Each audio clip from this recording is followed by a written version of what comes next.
பிரியமானவர்களே, நாம் அனைவரும் இந்த உலகத்தில் பயணம் செய்கின்றோம். திரு அவை நம்மை அழைப்பது திருப்பயணிகள். ஹல்லேலூயா, ஹல்லேலூயா, ஹல்லேலூயா. எதை நோக்கி நாம் இந்த உலகத்தில் பயணம் செய்கின்றோம்? விண்ணகத்தை நோக்கி, இறையரச நிலை வாழ்வை நோக்கி நாம் பயணிக்கின்றோம். அன்பார்ந்தவர்களே, நிலை வாழ்வு இறை அரசை நாம் போக வேண்டும் என்றால் நம்முடைய உள்ளத்தை, நம்முடைய மனதை நாம் தூய்மைப்படுத்த வேண்டும். புது படைப்பாக மறுபிறப்பு நாம் அடைய வேண்டும். ஹல்லேலூயா, ஹல்லேலூயா. யோவான் நற்செய்தி 3ஆம் அதிகாரத்தில் நாம் பார்க்கின்றோம். ஒரு யூத தலைவர் நிக்கதேம் இயேசுவிடம் வந்து இவ்வாறு கேட்டார், நிலை வாழ்வு பெறுவதற்கு நான் என்ன செய்ய வேண்டும்?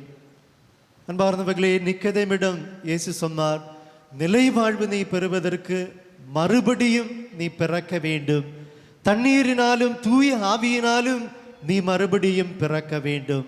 ஹல்லேலூயா, ஹல்லேலூயா, ஹல்லேலூயா. அன்பார்ந்தவர்களே, திரு அவை புது படைப்பாக நாம் மாறுவதற்கு 3 வழிகள் நமக்கு சொல்லி தருகின்றது. முதல் வழியை பற்றி நாம் தியானிப்போம். முதல் வழி மனம் திரும்புவது, நம்முடைய மனதை நாம் புதுப்பிப்பது. திருமுழுக்கு யோவான், இயேசுவின் வருகையை அறிவித்த திருமுழுக்கு யோவான் மக்களிடம் இவ்வாறு சொன்னார், மனம் மாறுங்கள், மனம் மாறியது உங்களுடைய செயல்களில் நீங்கள் காட்டுங்கள். திருமுழுக்கு யோவான் மக்களை பார்த்து சொல்கின்றது அதுதான், மனம் மாறுங்கள் என்று. அன்பார்ந்தவர்களே, லூக்கா நற்செய்தி 15ஆம் அதிகாரத்தில் ஊதாரி மைந்தனுடைய வாழ்க்கையை நாம் பார்க்கின்றோம்.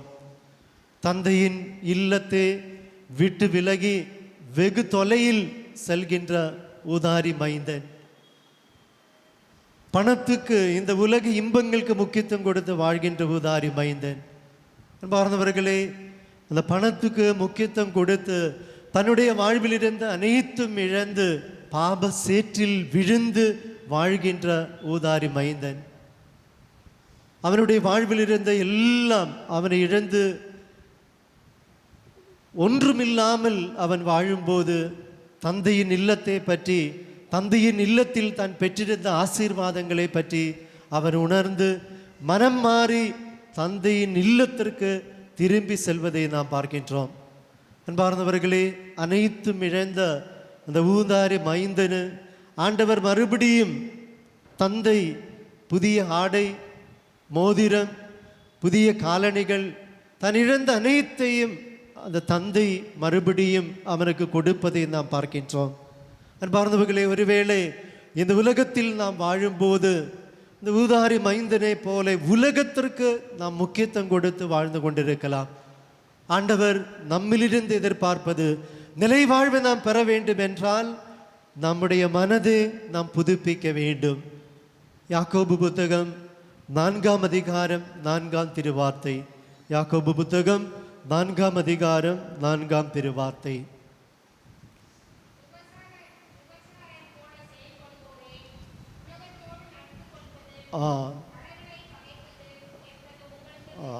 உலகத்தோடு நட்பு கொள்வது உங்களுக்கு தெரியாதா? ஹல்லேலூயா, ஹல்லேலூயா, ஹல்லேலூயா. பிரியமானவர்களே, ஒருவேளை நம்முடைய கண்கள் இந்த உலக பொருட்கள் மீது பதிந்திருந்தால் இறைவன் நம்மிலிருந்து எதிர்பார்ப்பது நம்முடைய கண்களை ஆண்டவரிடம் நாம் திரும்ப வேண்டும். புது படைப்பாக நாம் மாறுவதற்கு முதல் நாம் செய்ய வேண்டிய காரியம் நம்முடைய மனதை நாம் புதுப்பிக்க வேண்டும். இரண்டாவது, இறைவன் திரு அவை புது படைப்பாக நம்ம மாறுவதற்கு நமக்கு தருகின்ற வழிதான் பாப சங்கீர்த்தனம் என்ற அருள் சாதனம். நம்முடைய மனதை, நம்முடைய உள்ளத்தை தூய்மைப்படுத்துகின்ற, நம்முடைய உள்ளத்தை தொடுகின்ற ஒரு அருள் சாதனம். தாவீது அரசர் இறை சந்நிதியில் பாபம் செய்து அவர் தன்னுடைய பாபத்தை அறிக்கையிட்டு மன்னிப்பு கேட்ட ஆண்டவரிடம் ஜெபிப்பதை நாம் பார்க்கின்றோம். திருப்பாடல் 32:5. திருப்பாடல் 32:5. திருப்பாடல் 32:5. என் பாவத்தை உம்மிடம் அறிக்கையிட்டேன், என் தீச்செயலை நான் மறைத்ததில்லை. ஆண்டவரிடம் என் குற்றங்களை ஒப்புக்கொண்டேன் என்று சொன்னேன். பாருங்கள், தாவீது அரசர், ஆண்டவர் பேரு சொல்லி அழைத்த அந்த அரசர் இறை திட்டத்திற்கு எதிராக செயல்பட்டார்.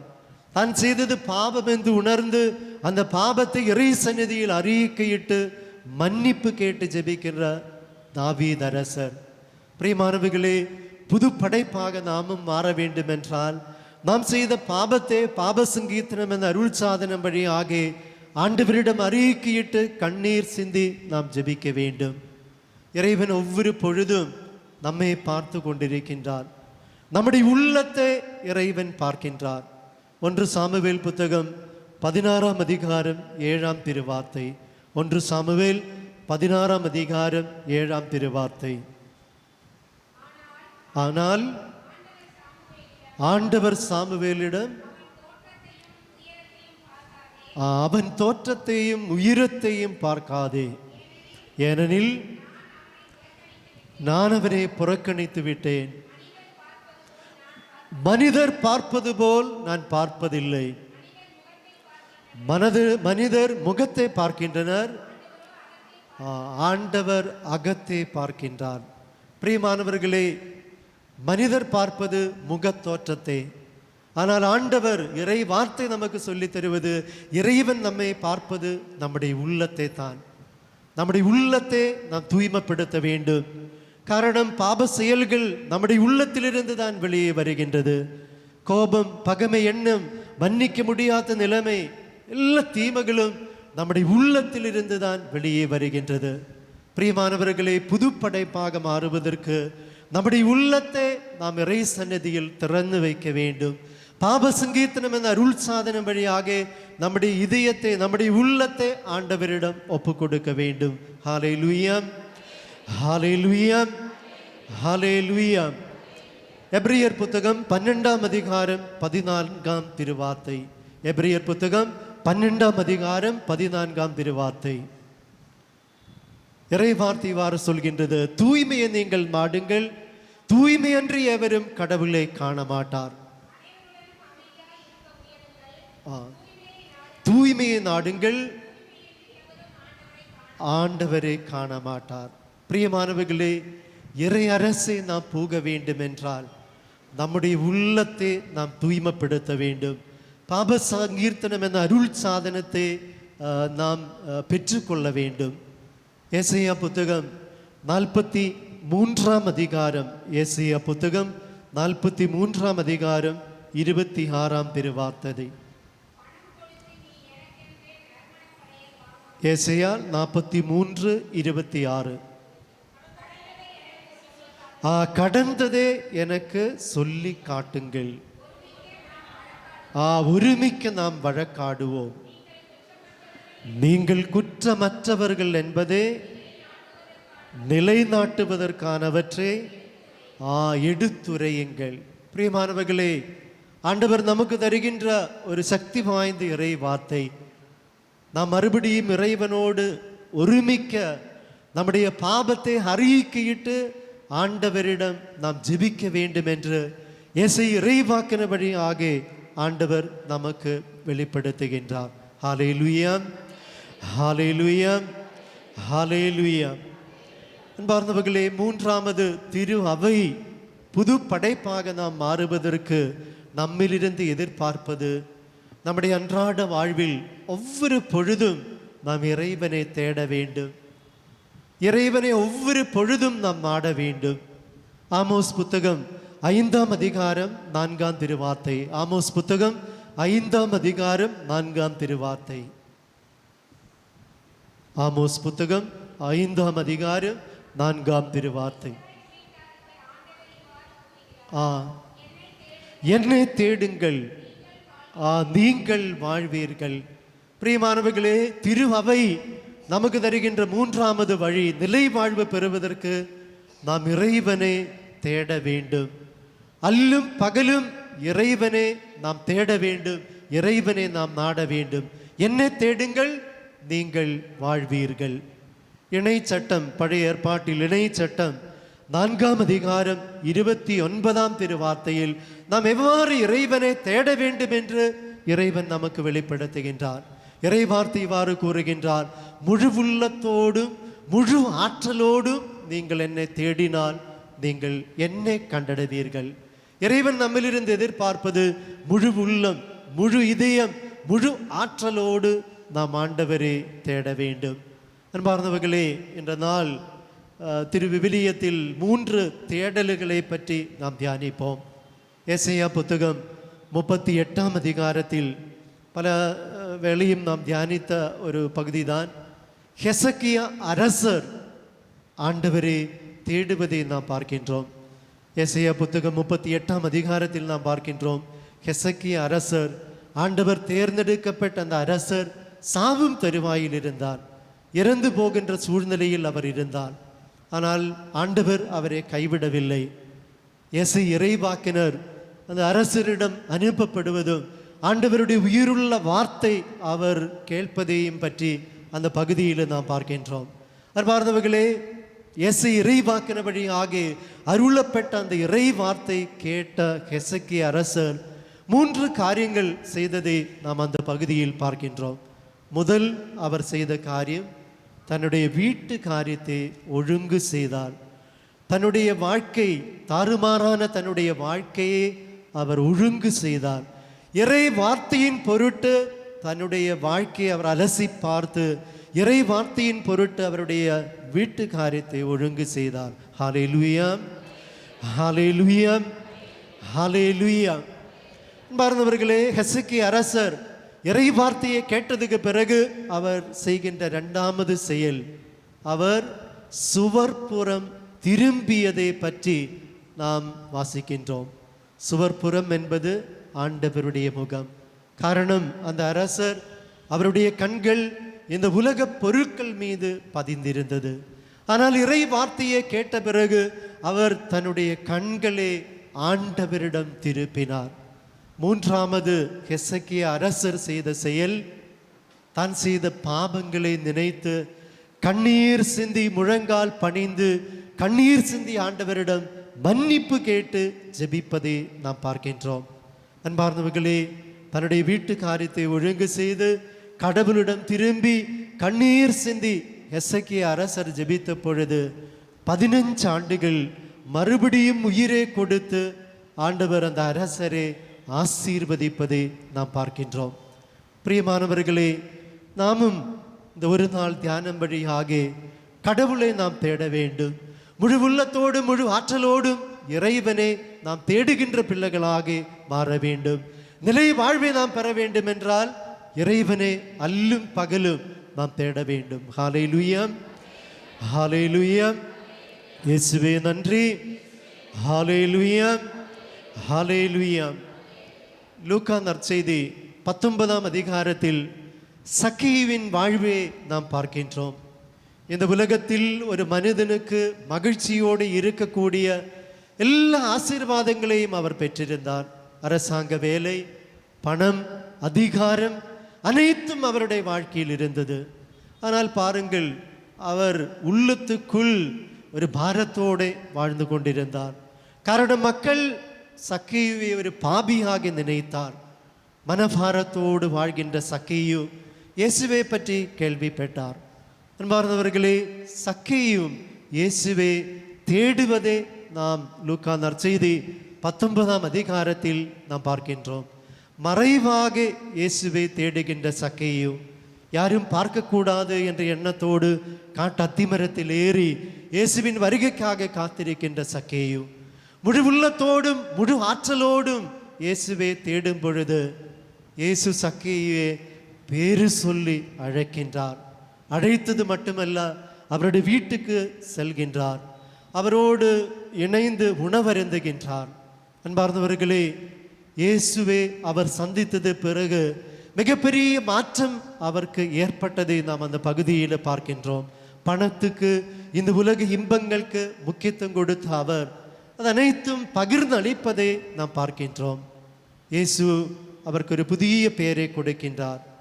அபிரகாமின் மகனே என்று அழைத்து சக்கேயுவையும் அவருடைய குடும்பத்தையும் ஆசீர்வதிக்கின்ற இயேசுவை நாம் பார்க்கின்றோம். அன்பார்ந்தவர்களே, நாமும் இன்ற நாள் முழுவுள்ளத்தோடும் முழுவாற்றலோடும் இயேசுவை தேட வேண்டும். நாம் இழந்த ஆசீர்வாதங்களை இயேசு மறுபடியும் நமக்கு அளிப்பார். மறுபடியும் யோவான் நற்செய்தி 3ஆம் அதிகாரத்தில் நிக்கதேம் இயேசுவை தேடுவதை பற்றி நாம் தியானிப்போம். நமக்கு தெரியும் யார் நிக்கதேம். நிக்கதேம் ஒரு யூத தலைவராக இருந்தார். செனகத்ரீன் என்ற அந்த கவுன்சிலில் ஒரு உறுப்பினராக அவர் இருந்தார். அதிகாரம் கொண்ட ஒரு மனிதர் நிக்கதேம். ஆனால் அவர் எப்போ இயேசுவை தேடுகின்றார்? இரவில் இயேசுவை தேடுகின்றார். அதிகாரம் இருந்தும் பிற யூத மக்களை பயப்படுகின்ற நிக்கதேம். அதிகாரம் இருந்தும் அவர்கள் உள்ளத்துக்குள் பயத்துக்கு அடிமையாக அவர் இருக்கின்றார். அதுதான் இரவில் இயேசுவை தேடுவதை நாம் பார்க்கின்றோம். இயேசுவிடம் வந்து இயேசுவை பற்றி பெருமையாக பேசுகின்றார். நீ இறை மகன். இயேசு செய்த அருவம் அடையாளங்களை பற்றி புகழ்ந்து பேசுவதை நாம் பார்க்கின்றோம். இயேசுவிடம் அவர் கேட்கின்றார், நிலை வாழ்வு பெறுவதற்கு நான் என்ன செய்ய வேண்டும்? இயேசு தெல்ல தெளிவாக நிக்கதேமிடம் சொல்கின்றார், மகனே, நீ மறுபடியும் பிறக்க வேண்டும். பன்னீரினாலும் தூய ஆவியினாலும் நீ மறுபடியும் பிறக்க வேண்டும் என்று. இயேசுவோடு பேசியதுக்கு பிறகு நிக்கதேமில் பெரிய மாற்றம் ஏற்பட்டது நாம் நற்செய்தியில் பார்க்கின்றோம். யோவான் நற்செய்தி 7ஆம் அதிகாரம் 50ஆம் திருவார்த்தையில் நாம் பார்க்கின்றோம். யூத தலைவர்கள் அவர்கள் ஒன்று சேர்ந்து இயேசுவுக்கு எதிராக பேசும் பொழுது நிக்கதேம் தெல்ல தெளிவாக இயேசுவுக்கு சாதகமாக இயேசுவுக்காக அந்த குழுவில் பேசுவதே யோவான் நற்செய்தி 7ஆம் அதிகாரம் 50ஆம் திருவார்த்தையில் நாம் பார்க்கின்றோம். பிரியமானவர்களே, இயேசுவை சந்தித்ததுக்கு பிறகு நிக்கதேமனுடைய வாழ்க்கையில் ஏற்பட்ட பெரிய மாற்றம். யோவான் நற்செய்தி 19ஆம் அதிகாரம் 39ஆம் திருவார்த்தையில் நாம் பார்க்கின்றோம். இயேசுவின் மரணத்துக்கு பிறகு இயேசுவின் சீடர்கள், இயேசு தேர்ந்தெடுத்த சீடர்கள் ஓடி ஒளிந்த போது நிக்கதேம் இயேசுவினுடைய உடலை அடக்கம் செய்வதற்கு கடந்து வருவதை நாம் பார்க்கின்றோம். 30 கிலோகிராம் வெள்ளை போலவும் சந்தன தூளும் அவர் கொண்டு வந்து யூத முறைப்படி இயேசுவினுடைய உடலை அடக்கம் செய்வதை நாம் அந்த பகுதியில் பார்க்கின்றோம்.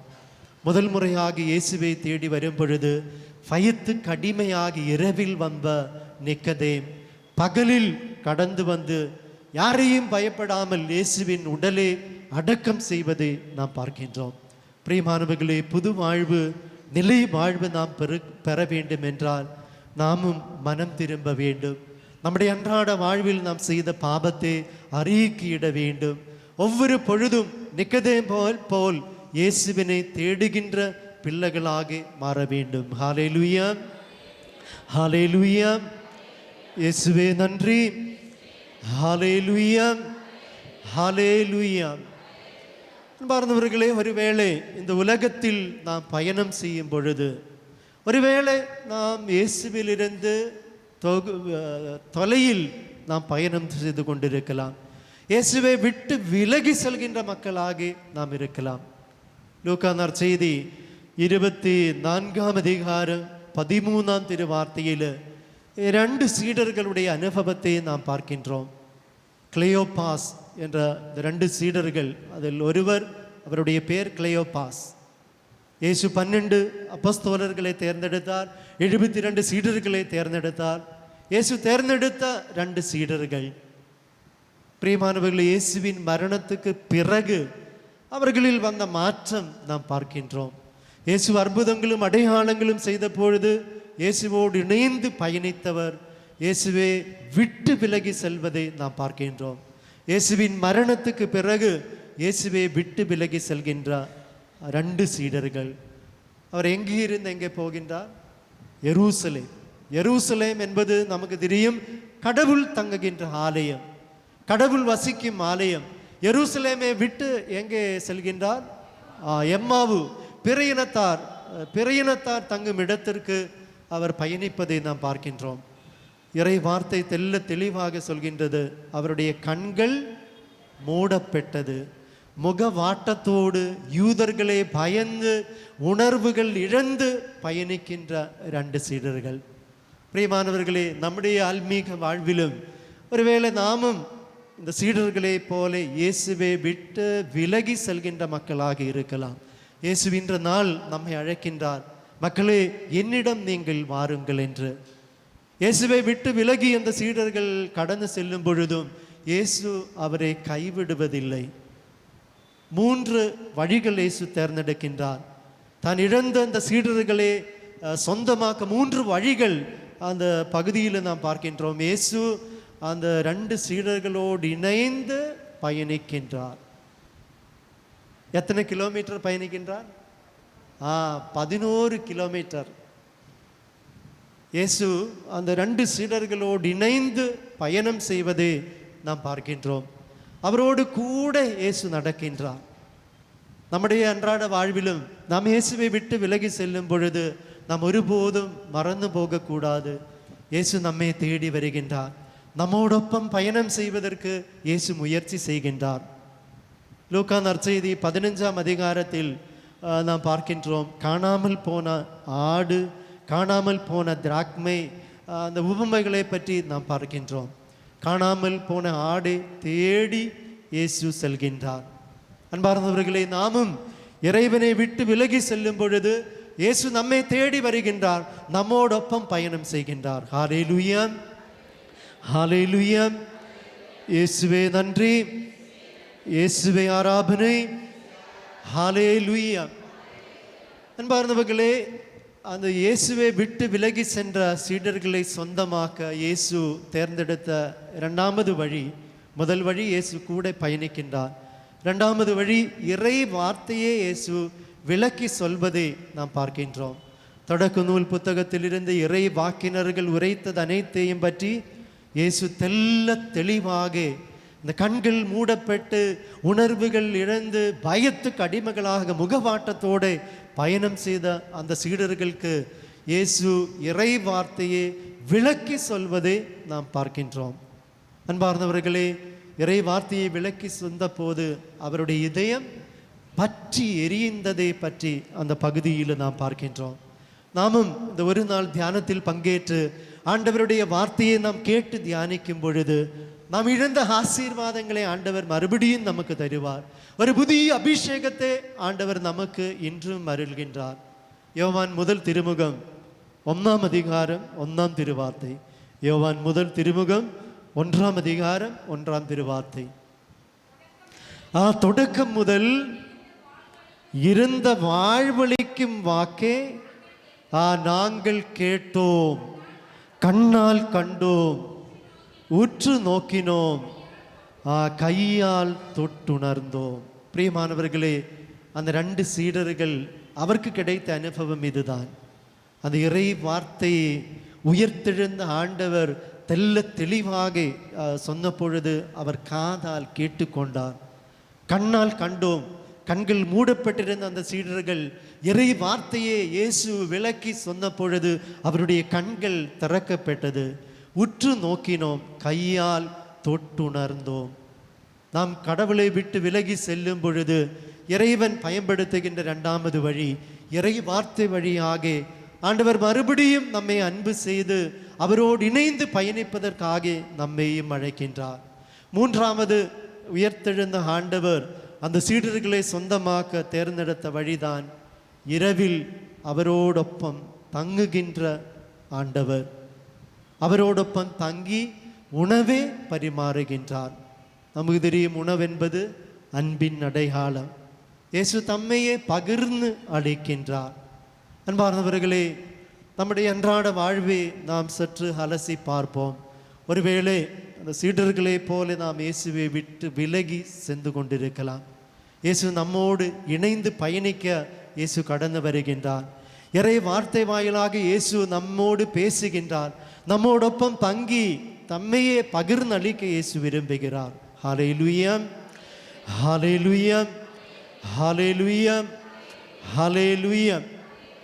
அன்பார்ந்தவர்களே, திரு அவை புது படைப்பாக நாம் மாறுவதற்கு நமக்கு 3 அருள் சாதனங்களை தந்திருக்கின்றார். புது படைப்பாக ஒரு புதிய மனிதனாக நம்மை உருமாற்றுவதற்கு திரு அவை நமக்கு தருகின்ற அருள் சாதனம் திருமுழுக்கென்ற அருள் சாதனம். திருமுழுக்கில் பல அடையாளங்கள் இருக்கின்றது. புதிய ஆடை, புதிய ஒளி, புதிய பேரு எல்லாம் நமக்கு தருவது நாம் பார்க்கின்றோம். திருத்தூதர் பணி புத்தகம் 8ஆம் அதிகாரம் 26ஆம் திருவார்த்தை. திருத்தூதர் பணி அந்த 8ஆம் அதிகாரத்தில் நாம் பார்க்கின்றோம். எத்தியோப்பா நாட்டை சேர்ந்த ஒரு அரசாங்க ஊழியர் அவர் எருசலேமுக்கு வருகின்றார். எருசலேமுக்கு வந்து கடவுள் இல்லத்திற்கு வந்து கடவுளை வழிபட்டு அவர் மறுபடியும் எத்தியோப்பியா நாட்டுக்கு கடந்து செல்வதை நாம் பார்க்கின்றோம்.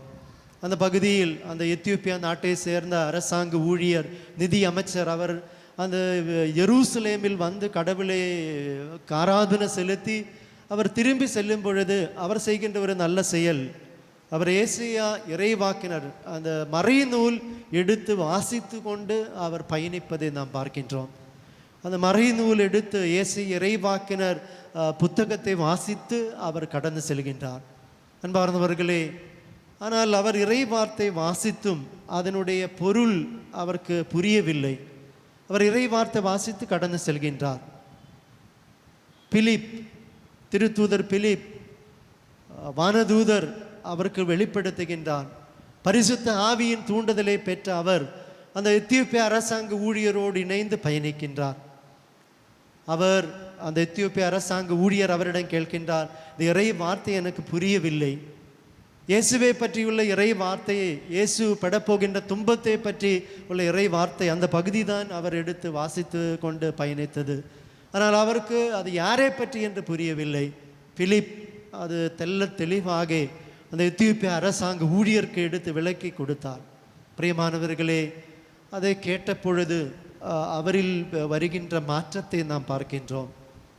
அவர் உடனடியாக திருமுழுக்கு பெற்று இயேசுவே கர்த்தரும் மீட்பெருமாக ஏற்றுக்கொண்டு இயேசுவுக்கு சான்று பகருவதை நாம் பார்க்கின்றோம். திருமுழுக்கு என்ற அருள் சாதனம் நம்மையும் புதுப்படைப்பாக மாற்றுவார்.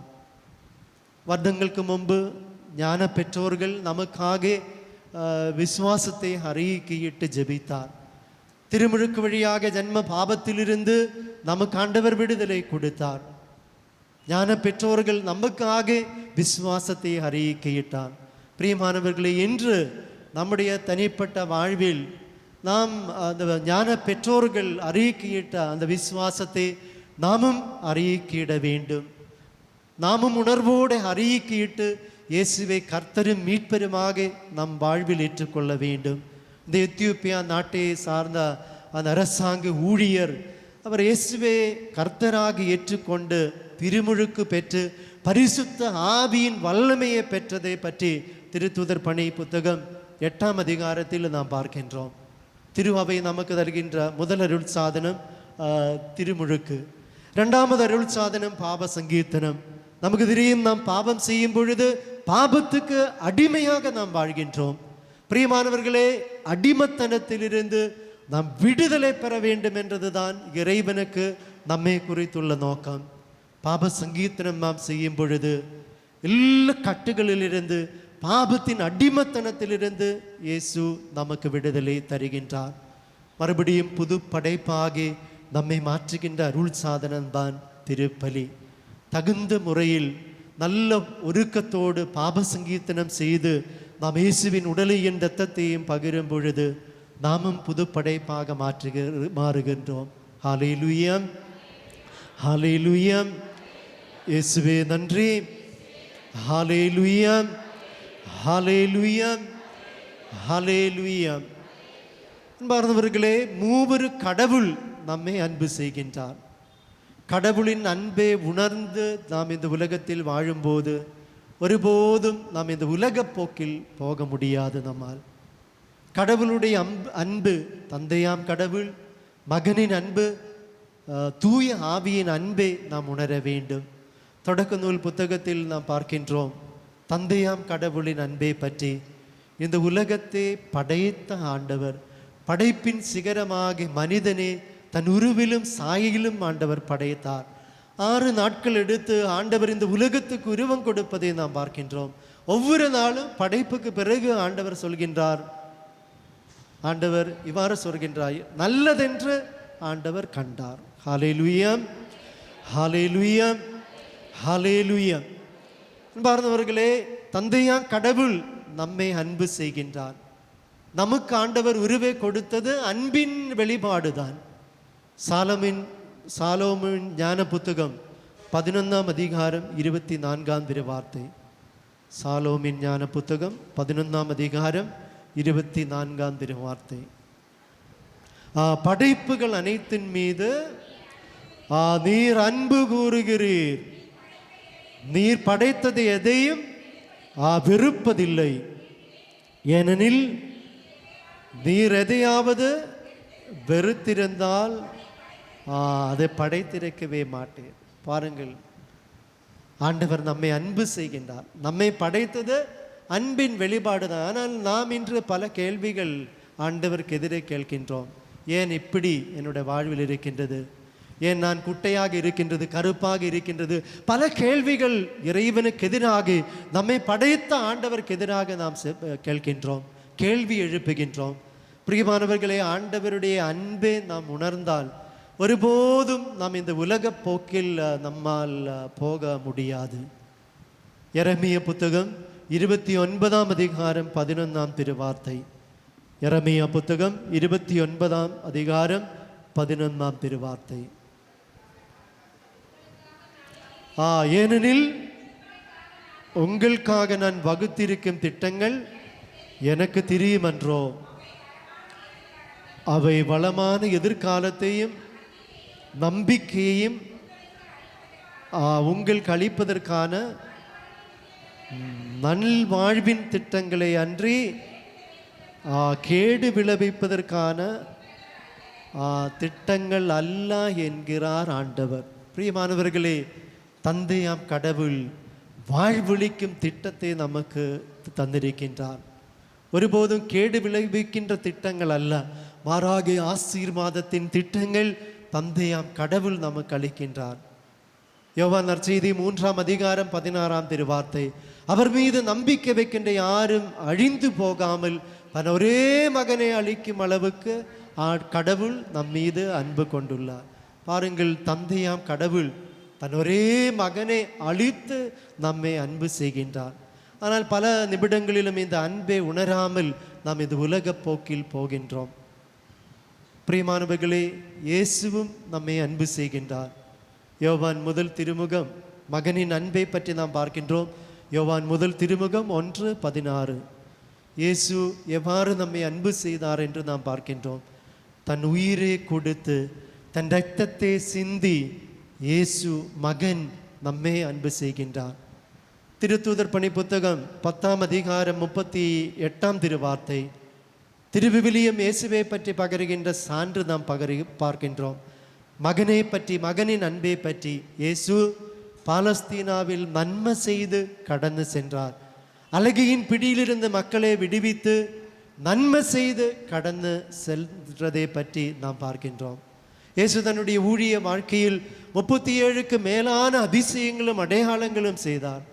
இயேசு நம்மீது கொண்டுள்ள அன்பின் அடையாளம்தான். இயேசுவின் மரணத்துக்கு பிறகும் இயேசு அன்பு செய்கின்றார்.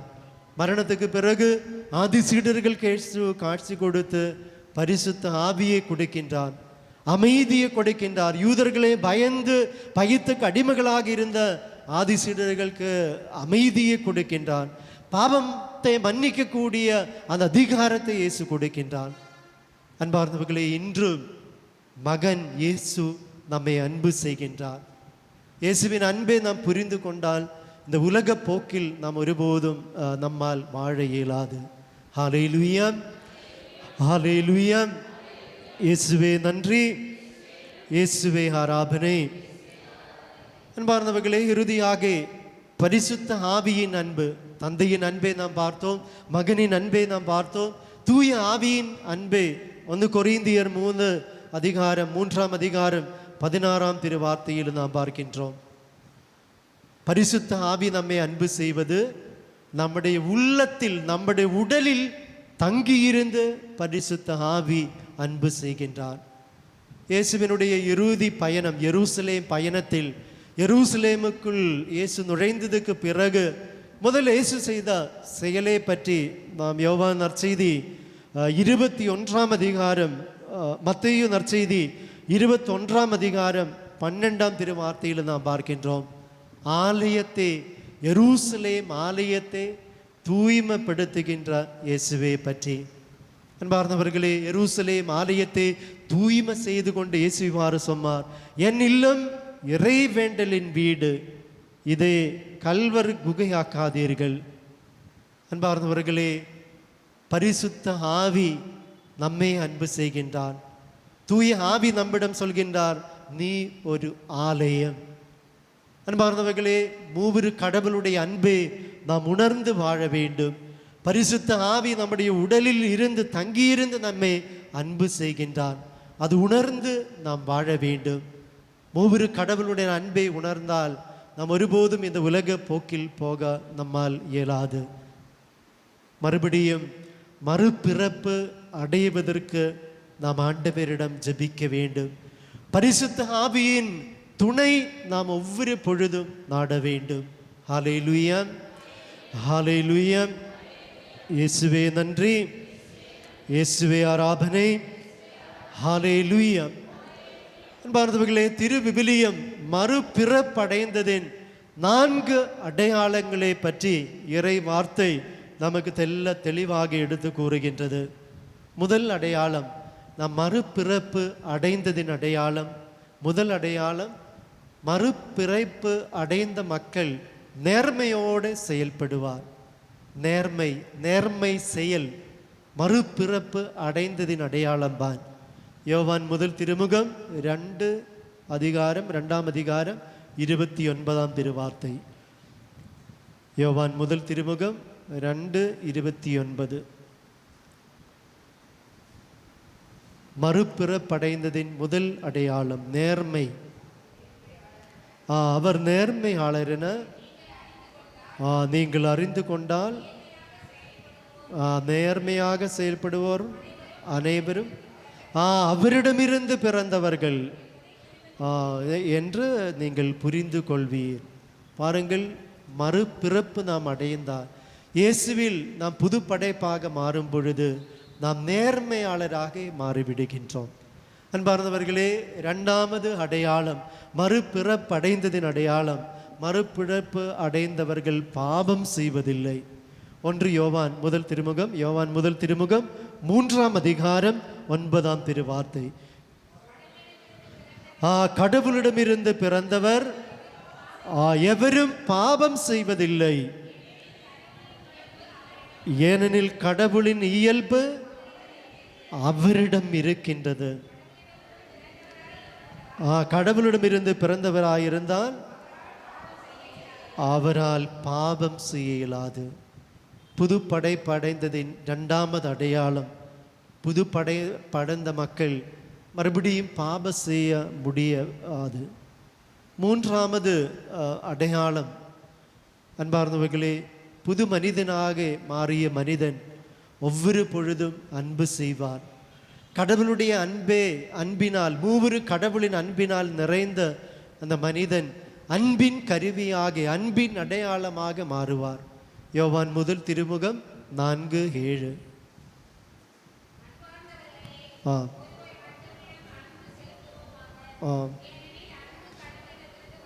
அன்பு கடவுளிடமிருந்து வருகின்றது.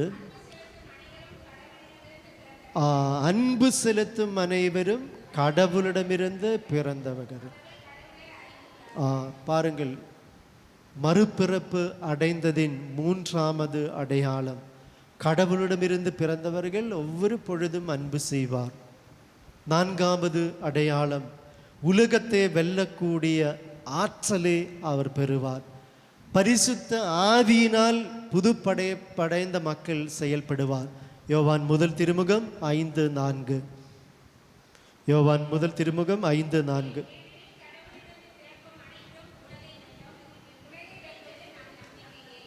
ஹalleluya, ஹalleluya, ஹalleluya.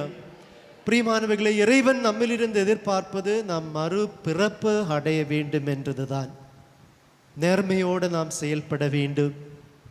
பாபத்தில் நாம் மறுபடியும் வீழக்கூடாது. அன்பின் தூதர்களாக நாம் மாற வேண்டும். பரிசுத்த ஆவியினால் நாம் செயல்பட வேண்டும் என்றதுதான் இறைவன் நம்மிலிருந்து எதிர்பார்ப்பது. அன்பார்ந்தவர்களே, புது படைப்பாக மாற வேண்டும் என்றால் இயேசுவே நம்முடைய இதயத்தில் அரசரும் மெசியாவாகவும் நாம் ஏற்றுக்கொள்ள வேண்டும். நமக்கு தெரியும், இயேசுவின் அரியணை சிலுவை தான். இயேசுவின் கிரீடம் முள் கிரீடம் தான். இயேசு தம்மை அபிஷேகம் செய்தது திரு இரத்தத்தால் தான். இயேசுவே நம்முடைய இதயத்தில் அரசராக மீட்பராக நாம் ஏற்றுக்கொள்ள வேண்டும். 2 கொரிந்தியர் 5ஆம் அதிகாரம் 17ஆம் திருவார்த்தை. 2 கொரிந்தியர் 5:17. எனவே ஒருவர் கிறிஸ்துவோடு இணைந்திருக்கும் போது அவர் புதுதாய் படைக்கப்பட்டிருக்கின்றார், புது படைப்பாக மாறுகின்றார். ஹalleluya, ஹalleluya, ஹalleluya, ஹalleluya. அன்பார்ந்தவர்களே, ஒருவேளை நம்முடைய தனிப்பட்ட வாழ்வில் பல அடிமைத்தனங்கள் இருக்கலாம்.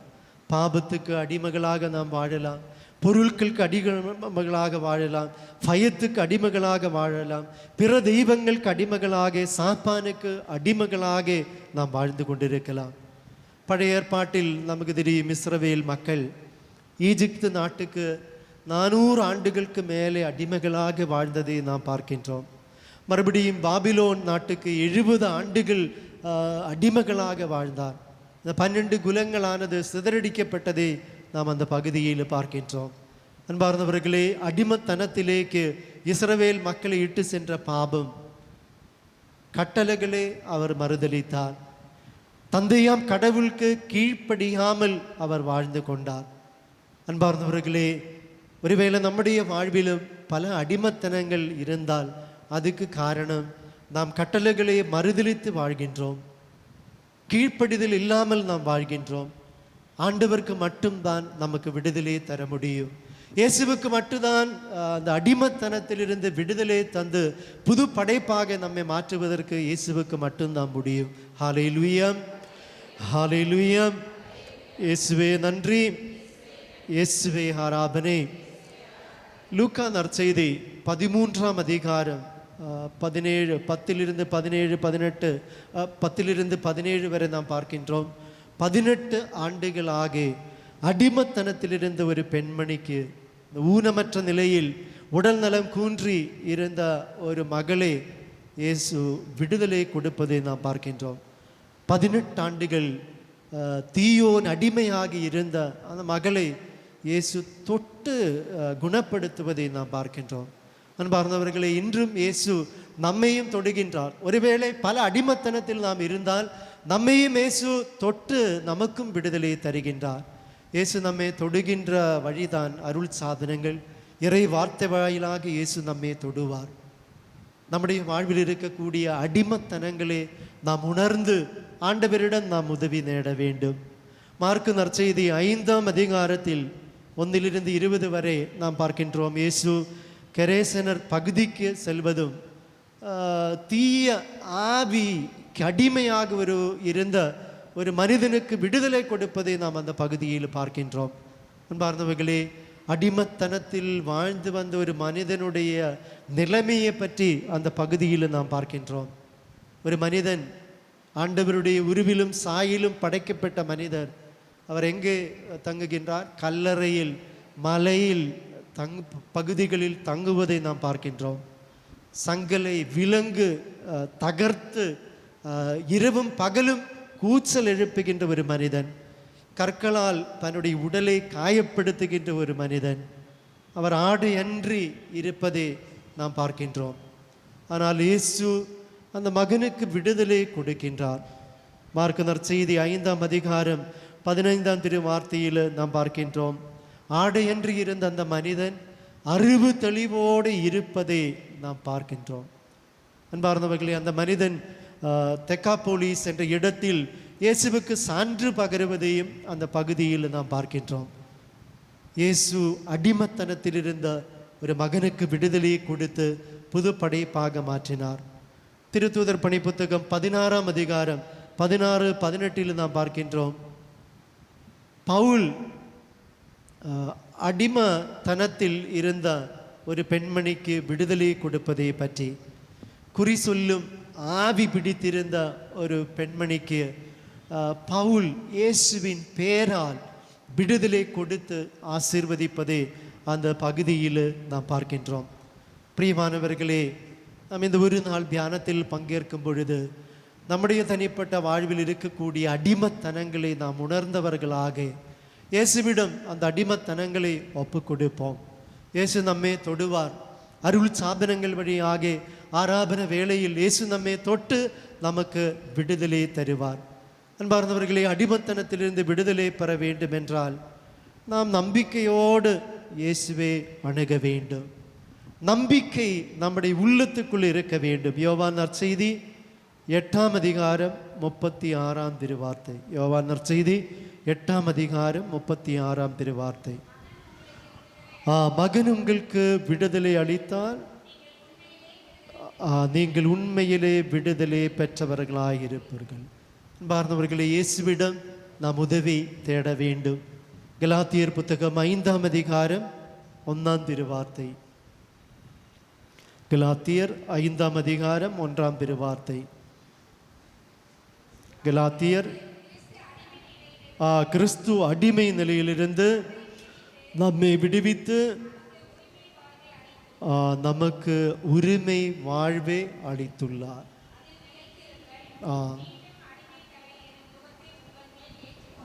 ஏற்றுக்கொள்ளாதீருங்கள். பிரியமானவர்களே, நாமும் விசேஷமாகவே இன்ற நாள் ஜெபிப்போம். நாம் அனைவரும் பயணிகள். விண்ணகத்தை நோக்கி நாம் பயணம் செய்கின்றோம்.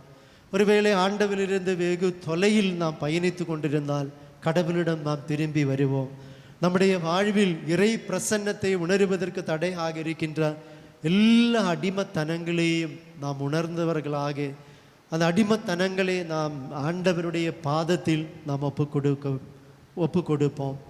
பரிசுத்த ஆவியிடம் விசேஷமாகவே உதவி நாடுவோம். தூய ஆவி நமக்கு உதவி செய்வார்.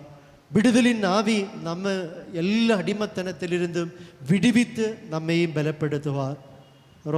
ரோமையர் 8ஆம் அதிகாரத்தில் நாம் பார்க்கின்றோம், பாவம் சாவிலிருந்து பரிசுத்த ஆவி உங்களுக்கு விடுதலை அளிப்பார் என்று.